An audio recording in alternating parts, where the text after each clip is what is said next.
Video എന്ന് പറയുന്നത് നെയ്യിനെ കുറിച്ചുള്ളതാണ്.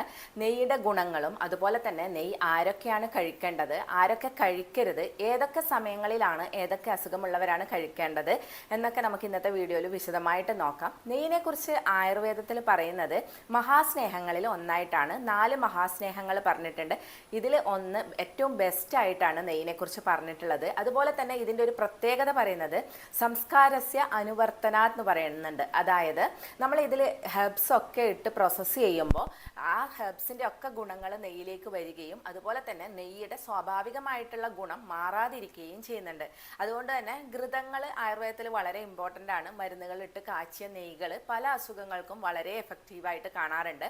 അപ്പോൾ ഈ ഒരു നെയ്യിനെ കുറിച്ച് പറയുമ്പോൾ ഇതിൻ്റെ ഒരു ന്യൂട്രീഷണൽ വാല്യൂ എന്ന് പറയുന്നത് നമ്മളൊരു ടേബിൾ സ്പൂൺ നെയ്യ് എടുക്കുകയാണെങ്കിൽ അതിലൊരു 130 കലോറിയാണ് വരുന്നത്. അതുപോലെ തന്നെ ഇതിലൊരു 15 ഗ്രാം ഫാറ്റ്, അതായത് ഗുഡ് ഫാറ്റ് വരുന്നുണ്ട്.